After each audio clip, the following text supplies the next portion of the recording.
Bismillahirrahmanirrahim. Assalamualaikum warahmatullahi wabarakatuh.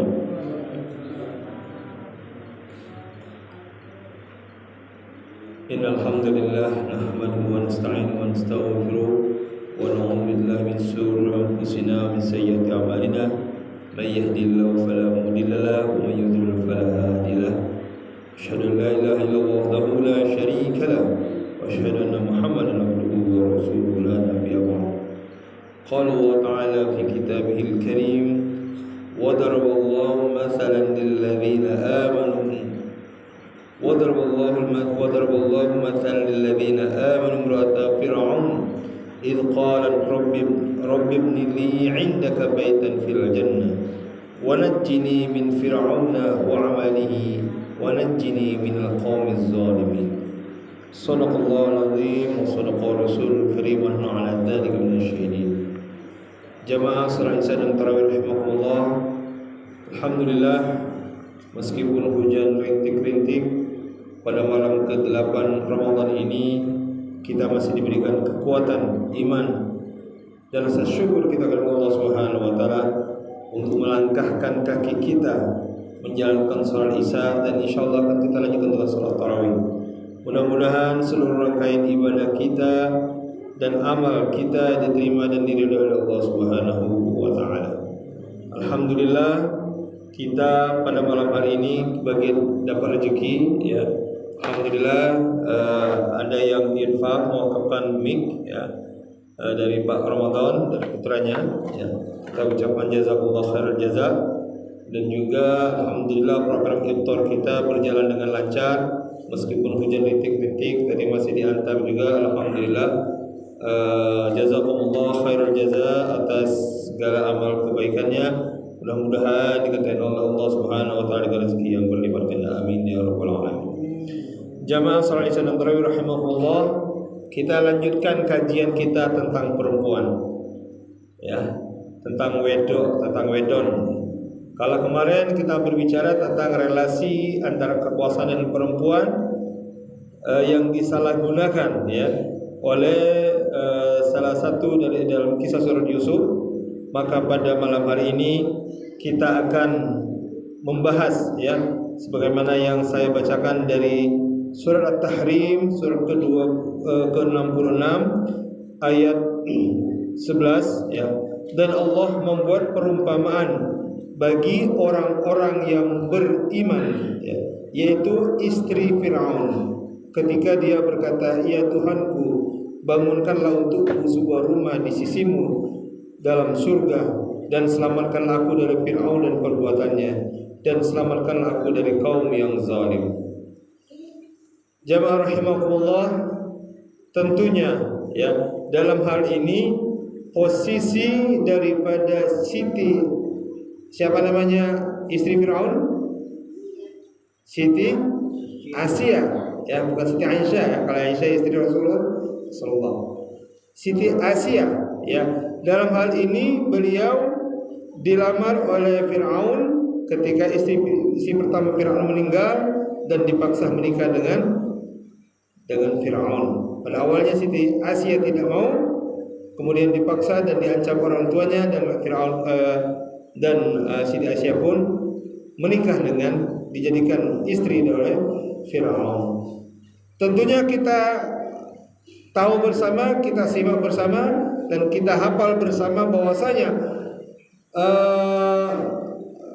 Fir'aun dengan kezalimannya dan kelalimannya tentunya sampai dia mengaku sebagai Tuhan. Akan tetapi apa yang dilakukan oleh Asia, dia tetap konsisten dengan keimanannya, dengan ketakwaannya kepada Allah Subhanahu wa taala. Nah, ini tentunya pelajaran bagi para perempuan, para wanita, para wedok, ya. Meskipun laki-lakinya tentunya ketika menikah dia seagama dengan dirinya, tentunya, ya. Meskipun laki-lakinya, suaminya itu bejatnya minta ampun, kelakuannya minta ampun, si perempuan, bu, ya, ya, jangan diikuti. ya, jangan diikuti, tapi tetaplah istiqomah dan terus mendoakan agar si suami mendapat hidayah. Inilah yang dilakukan oleh Siti Asia. Meskipun pada akhirnya dia pun harus dihukum mati oleh Firaun karena dia tidak mendukung perbuatan tingkah laku tidak tanduk daripada Firaun. Dan disinilah ya ketika Siti Asia berdoa kepada Allah Subhanahu wa taala, ya Allah, bangunkanlah aku untuk sebuah rumah di sisimu dalam surga, dan selamatkanlah aku dari Firaun dan perbuatannya, dan selamatkanlah aku dari kaum yang zalim. Nah, ini sungguh sangat luar biasa ya, perjuangan seorang wanita yang berada di tengah-tengah kezaliman, tapi dia mampu menjaga konsistensi keimanannya, ketakwaannya kepada Allah Subhanahu wa taala, menjaga tauhidnya ya, untuk selalu beriman kepada Allah Subhanahu wa taala. Meskipun suaminya sempat mengaku sebagai Tuhan, bejatnya Firaun, kurang apa lagi? Kurang berkuasa apa lagi Firaun? Mestinya kan Asia enak ya enggak? Istri penguasa, harta, tahta, kekuasaan ada di tangan, di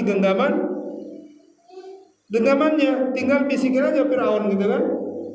Tapi di sini kita lihat bagaimana Siti Asia menjaga keimanannya, ketauhidannya kepada Allah Subhanahu wa taala. Ini tentunya menjadi tantangan bagi para perempuan, apalagi di era sekarang, di era akhir zaman ya, di tengah tuntutan hedon, di tengah kehidupan yang glamor, para wanita berlomba-lomba untuk mempercantik dirinya dengan tabir kepalsuannya.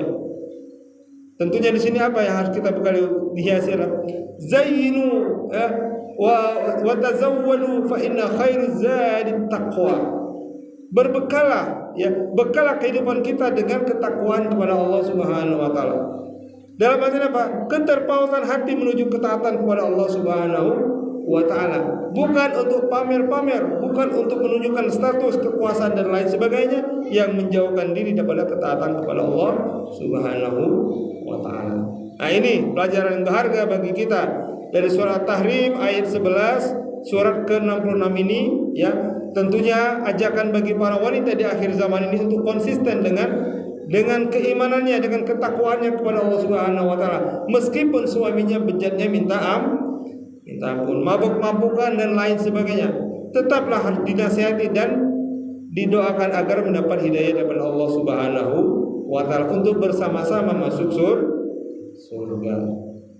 Hadirin jamaah salat Isya dan tarawih rahimakumullah, demikianlah kajian kita, pembahasan kita tentang salah satu sosok wanita yang sebenarnya dia memiliki kekuasaan, harta dan tahta, akan tapi harta dan tahta tersebut tidak membutakan mata hatinya untuk taat kepada Allah Subhanahu wa taala. Demikian, alafu minkum. Assalamualaikum warahmatullahi wabarakatuh.